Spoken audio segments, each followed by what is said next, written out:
जय माता दी।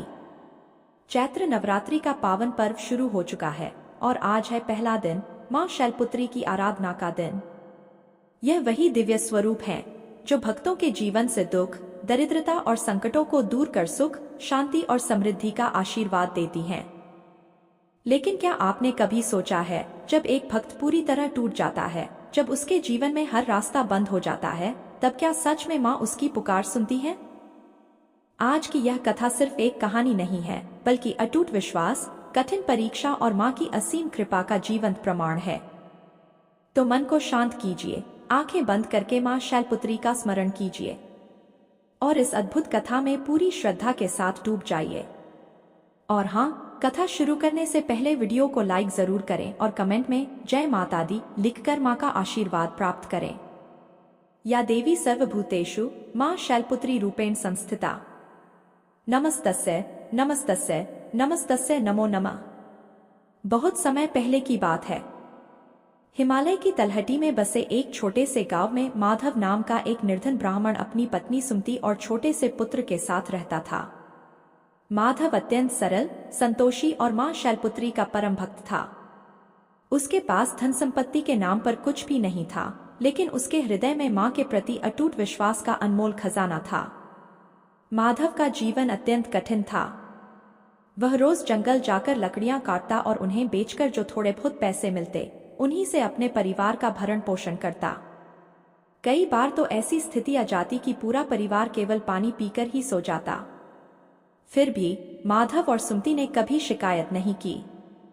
उनका विश्वास था, मां शैलपुत्री ने जो दिया है वही उनकी कृपा है और जो नहीं दिया वह भी उनकी इच्छा है। माधव प्रतिदिन प्रातः सूर्योदय से पहले उठता, नदी में स्नान करता और मिट्टी से मां शैलपुत्री की एक छोटी प्रतिमा बनाकर उनकी पूजा करता। वह फोल्डेड हाथों से प्रार्थना करता, हे मां, आप हिमालय की पुत्री हैं, अडिग, अचल और शक्तिशाली। मुझे भी अपने चरणों में वैसी ही स्थिरता और सच्ची भक्ति प्रदान करें। समय बीतता गया, लेकिन माधव के जीवन की परीक्षाएं और भी कठिन होती चली गईं। एक वर्ष ऐसा आया जब भयंकर अकाल पड़ गया। नदियां सूख गईं, पेड़ों से पत्ते झड़ गए और जंगल में लकड़ियां मिलना भी लगभग असंभव हो गया। काम पूरी तरह ठप हो गया और घर में रखा अंतिम अन्न भी समाप्त हो गया। भूख से व्याकुल उसका छोटा पुत्र जब रोटी मांगता तो सुमति के पास देने के लिए केवल आंसू होते थे। फिर भी माधव ने हिम्मत नहीं हारी। वह रोज जंगल जाता, इस आशा में कि शायद कुछ मिल जाए जिससे वह अपने परिवार की भूख मिटा सके।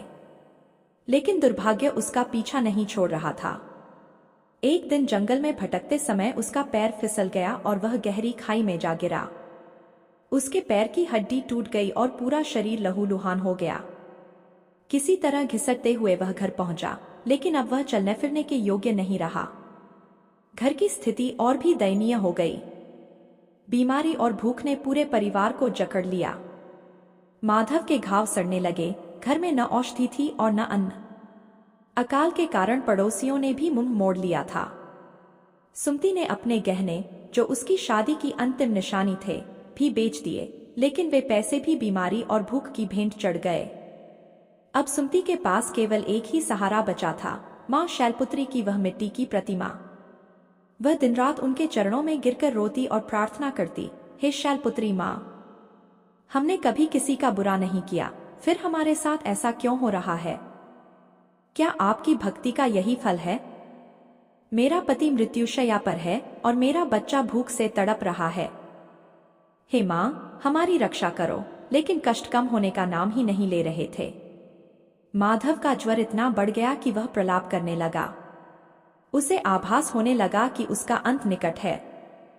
उसकी आंखों के सामने अंधेरा छाने लगा, लेकिन उस अंधेरे में भी वह केवल मां शैलपुत्री का ही स्मरण कर रहा था। वह मन ही मन बोला, हे मां, मुझे मृत्यु का भय नहीं है। चिंता इस बात की है कि मेरे जाने के बाद मेरी पत्नी और बच्चे का क्या होगा।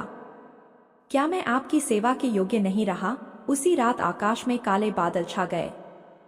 बिजली कड़कने लगी और मूसलाधार वर्षा शुरू हो गई। सुमति अपने पति का सिर गोद में रखे बैठी थी। कच्चे घर की छत टपक रही थी, माधव की सांसें टूट रही थी और नन्हा बालक भूख से अचेत पड़ा था। यह वह क्षण था जब एक भक्त का धैर्य और निष्ठा अपनी चरम सीमा पर पहुंच चुके थे। उसका हृदय टूट चुका था, लेकिन उसकी पुकार ब्रह्मांड को चीरती हुई मां के धाम तक पहुंच रही थी। माधव ने कांपते हाथों से मां शैलपुत्री की प्रतिमा को छुआ और अपनी अंतिम प्रार्थना की। उसे क्या पता था कि मां अपने भक्तों की परीक्षा तभी लेती है जब उन्हें उसे कुछ महान देना होता है। वह रात उनके जीवन की सबसे अंधेरी और लंबी रात बनने वाली थी। एक ओर मृत्यु खड़ी थी और दूसरी ओर मां की करुणा का द्वार। आगे की कथा में हम जानेंगे कि कैसे मां शैलपुत्री ने माधव के अटूट विश्वास की लाज रखी और क्या वह इस महासंकट से बाहर निकल पाया। उस काली तूफानी रात में जब मूसलाधार वर्षा और कड़कती बिजली ने उनके कच्चे घर को हिला दिया था, तब माधव की चेतना धीरे धीरे समाप्त हो रही थी। उसका शरीर तेज बुखार से तप रहा था और सुमति की ठंडी पट्टियां भी अब असर नहीं कर रही थीं। सुमति का धैर्य टूट गया। वह फूट फूट कर रोते हुए मां शैलपुत्री की प्रतिमा के सामने बैठ गई और बोली, हे जगत जननी, हे शैलपुत्री मां, आप हिमालय की पुत्री हैं, अडिग और दयालु। क्या आपकी करुणा की एक बूंद भी मेरे इस उजड़ते संसार को नहीं बचा सकती? यदि आज मेरे पति को कुछ हो गया तो मेरा विश्वास हमेशा के लिए टूट जाएगा। उधर अचेत अवस्था में माधव एक अद्भुत स्वप्न देख रहा था। उसे प्रतीत हुआ कि वह एक ऊंचे बर्फ से ढके पर्वत के शिखर पर खड़ा है, जहां चारों ओर श्वेत चांदनी बिखरी हुई थी। वहां की शांति उसके अंतर्मन के शोर को धीरे धीरे शांत कर रही थी। तभी उसे एक मंद ध्वनि सुनाई दी, पुत्र, धैर्य मत खो। माधव ने आंखें खोलने का प्रयास किया, लेकिन वास्तविक दुनिया में उसकी हालत और भी बिगड़ती जा रही थी। गांव के वैद्य ने उसे देखने से मना कर दिया था, क्योंकि उसके पास देने के लिए धन नहीं था। भुखमरी की स्थिति ऐसी थी कि उसका छोटा बेटा दुर्बलता के कारण उठ भी नहीं पा रहा था। सुमति ने देखा कि माधव की नाड़ी धीमी पड़ रही है। उसने कांपते हाथों से घर के कोने में रखा वह पुराना दिया जलाया, जिसमें तेल की अंतिम बूंद शेष थी। वह दिया मां शैलपुत्री की प्रतिमा के सामने रखकर उसने संकल्प लिया कि जब तक मां कोई मार्ग नहीं दिखाएंगी, वह जल की एक बूंद भी ग्रहण नहीं करेगी। आधी रात बीत चुकी थी। अचानक झोपड़ी के बाहर किसी के चलने की आहट सुनाई दी। सुमति घबरा गई। इस भयंकर तूफान में कौन हो सकता है? तभी द्वार पर हल्की सी दस्तक हुई। सुमति ने साहस जुटाकर किवाड़ खोले तो देखा कि एक अत्यंत वृद्ध महिला फटे पुराने वस्त्रों में, सिर पर लकड़ियों का गट्ठर लिए खड़ी है। उनके चेहरे पर एक अद्भुत तेज था जो उनकी झुर्रियों को भी मात दे रहा था। वृद्धा ने मधुर स्वर में कहा, बेटी, बहुत प्यास लगी है, क्या थोड़ा जल मिल सकता है? सुमति ने अपनी पीड़ा को भुलाकर उन्हें भीतर बुलाया और लोटे में बचा हुआ थोड़ा सा जल उन्हें दे दिया। वृद्धा ने जल ग्रहण किया और फिर माधव की ओर देखा, जो जीवन और मृत्यु के बीच झूल रहा था। वह बोली, तेरा पति बहुत बीमार है बेटी, लेकिन इसकी आंखों में मां शैलपुत्री के प्रति जो प्रेम है वह इसे मरने नहीं देगा। सुमति आश्चर्यचकित रह गई कि इस अजनबी को माधव की भक्ति के बारे में कैसे पता। तभी वृद्धा ने अपने झोले से कुछ सूखी जड़ी बूटियां निकाली और कहा, इन्हें पीसकर इसके घावों पर लेप लगा दे और थोड़ा सा रस पिला दे। सूर्योदय तक यह उठ खड़ा होगा। सुमति ने बिना कोई प्रश्न किए वैसा ही किया। जैसे ही जड़ी बूटी का रस माधव के कंठ से नीचे उतरा, उसके शरीर का कंपन शांत होने लगा। घावों की जलन मानो शीतल चंदन में परिवर्तित हो गई। जब सुमति पीछे मुड़ी ताकि उस वृद्धा को धन्यवाद दे सके, तो उसने देखा वह वहां थी ही नहीं। द्वार बंद थे और बाहर वर्षा भी थम चुकी थी। वह रहस्यमयी वृद्धा अंतर्धान हो चुकी थी। सुमति समझ गई, यह कोई साधारण स्त्री नहीं थी, बल्कि उसकी पुकार मां शैलपुत्री तक पहुंच चुकी थी। शेष रात सुमति ने जागरण करते हुए बिताई। जैसे ही भोर की पहली किरण भीतर आई, माधव ने अपनी आंखें खोल दी। उसके चेहरे पर अब मृत्यु का पीलापन नहीं, बल्कि एक दिव्य तेज था। वह उठकर बैठ गया। उसका घाव, जो कल तक सड़ रहा था, अब पूर्णतः भर चुका था। माधव बोला, सुमति, मुझे ऐसा लगा जैसे स्वयं मां ने आकर मेरा हाथ थामा हो। दोनों पति पत्नी मां शैलपुत्री की प्रतिमा के सामने दंडवत प्रणाम करने लगे। लेकिन अभी उनकी परीक्षा समाप्त नहीं हुई थी। अकाल अब भी था और घर में अन्न का एक दाना भी नहीं था। तभी अचानक गांव के जमींदार का सिपाही उनके द्वार पर आया। सुमति घबरा गई कि कहीं कर्ज के बदले घर न छीन लिया जाए, लेकिन सिपाही ने झुककर प्रणाम किया और बोला, माधव जी, जमींदार साहब ने आपको बुलाया है। कल रात उन्हें स्वप्न में मां शैलपुत्री के दर्शन हुए और उन्होंने आदेश दिया कि आपके जैसे सच्चे भक्त का अपमान महापाप है। उन्होंने आपके लिए अनाज और स्वर्ण मुद्राएं भेजी हैं और आपको मंदिर का मुख्य पुजारी नियुक्त किया है। यह सुनते ही माधव की आंखों से अश्रुधारा बह निकली। उसे समझ आ गया, मां केवल मूर्ति में नहीं बल्कि सच्ची भक्ति और सेवा में वास करती हैं। कष्टों का पहाड़ अब सुख के सागर में बदल चुका था, लेकिन माधव का मन अब भी उस वृद्धा को खोज रहा था जिसने उसे नया जीवन दिया था। माधव और सुमति ने सबसे पहले मां को भोग लगाया और अपने पुत्र को भोजन कराया। अब माधव पूरी तरह स्वस्थ था, पर उसका मन उस रहस्यमयी वृद्धा की खोज में व्याकुल था। उसे विश्वास था कि वह स्वयं मां का ही रूप थी। माधव उसी स्थान पर गया जहां वह खाई में गिरा था। वहां पहुंचते ही उसे एक अद्भुत सुगंध का अनुभव हुआ, ऐसी सुगंध जो इस संसार में कहीं नहीं मिलती। तभी एक दिव्य स्वर गूंजा, पुत्र माधव, तेरी निष्ठा ने हिमालय को भी पिघला दिया। माधव ने चारों ओर देखा, तभी सामने की शिला से एक दिव्य प्रकाश प्रकट हुआ।